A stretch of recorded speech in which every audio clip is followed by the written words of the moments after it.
I was always looking forward papunta sa set and to work with of course the director, everyone, actors, Carmela, Marian. So parang ang bilis lang, parang nung na-realize ko na parang masyado nang napapamahal sa akin yung show, reality hits me na tatapos na. So mabilis lang, and of course I will miss everyone. Generally naman, are you contented with the run ng Carmela? Yes, kasi parang we started very fast. Yung transition ng story was quick.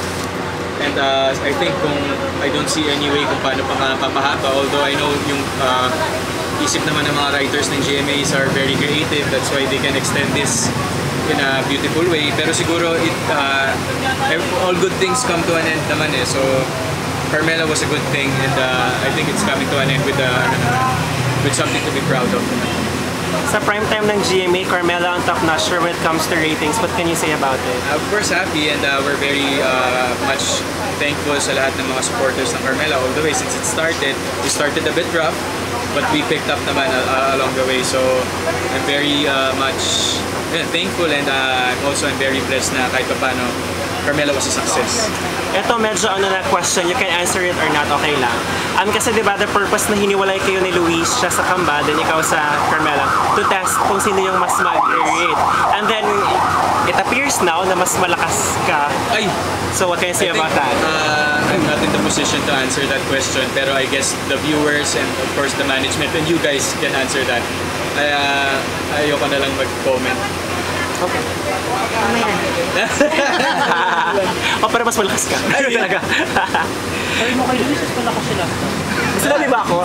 Anyway, now nakatambal mo na si Marian, di ba? Yes. The ultimate leading lady ng GMA. Kung may request ka, sino pang gusto mo makatambal sa next project? Of course, it's still up to the management to decide, but of course, sana sa next. Hopefully with Dian again. Sana. And then try another or different genre naman. Let's say fantasy or Sexy. yeah, sexy drama, parang ganun. So, just to test the chemistry talaga kung hanggang saan kami dadalhin. Kasi ako siguro, I would claim and I should claim na we really work dito sa Carmela. Our chemistry really was accepted by the viewers. I attest to that kasi ang dami ko napuntahan na shows, and every time I ask them questions regarding the show, they would really react talaga na really wild. Kasi hook na hook yung mga napupuntahan kong lugar dito sa show na to. So you're looking forward to a permanent love team with Marian? Not permanent kasi of course nothing naman is permanent when it comes to partners, to projects. And dun sa ingay ng radyo na yun, kasi naman before, since I started, Luis and I were together for quite some time, and then parang we've been through everything naman. We did a few roles together, and then of course not naman siguro permanent love team, but siguro more projects with Marian. What's next after Carmela? I'll be doing a movie with Aljur. It's an indie film directed by Adolf Alex.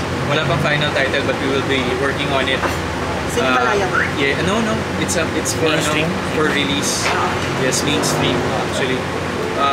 And also another movie with Max Collins, LJ Reyes, and another actor from Doha.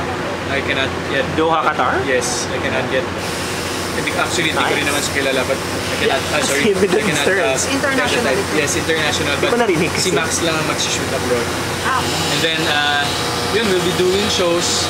I'll be leaving in June for Malaysia and US. So yun muna pagkakabisiyan. So break ka muna sa TV after Carmela. Yes. So we will be missing you.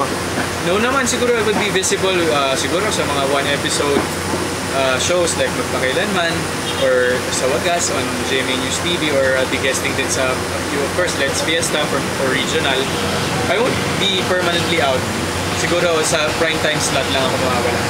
Of course, Sunday All-Stars still. Without giving away the story, what can we expect dun sa final 2 weeks ng Carmela? Masyadong mabigat. That's why ito kanina. It's very heavy. Mabigat yung mga pangyayari, and ang daming turn of events na parang naipon siya in a way na pinasabog dito sa last 2 weeks ng Carmela. So Yun, and then yung revelations, parang may mga mamamatay pa rin ng important characters. I just can't name who they are today, meaning marami sila. And then, of course, questionable pa rin yung ending ni Carmela Tiago. Still. Hindi pa rin sure. I mean, wala pa yung final script for that. So, hinihintay pa rin natin. So, the way I see the story, medyo 50-50 pa. So, yun yung dapat talagang tutukan ng viewers. Even us, of course. May surprise ba? Something na hindi naman mapapredict? I really don't know yet kasi yung hinihintay naming script this week is the 14th script, day 3. Okay. So wala pa siya. So from that, I don't know kasi minsan nagugulat na rin ako na ba't namatay siya? Bigla, all of a sudden. So I guess may surprise factor pa rin si Miss Suzette for us actors and for the viewers as well. Earlier nakita ka namin nagka-cut na pero umiiyak ka pa rin. Was it a technique para continuous yung flow ng emotion or Kanina? Oo, kahit wala nang take. No, kasi siguro not until maka-exit ako sa ano. Kaya when I get into a scene like that kasi pag nakapasok ako sa zone that's what I call The zone. So, medyo meron ako mga 30 seconds na I need to shake it off ba. Kasi medyo mahirap pasukin yan I mean, from a normal state of mind, parang you would jump into something really emotional or a heightened emotion.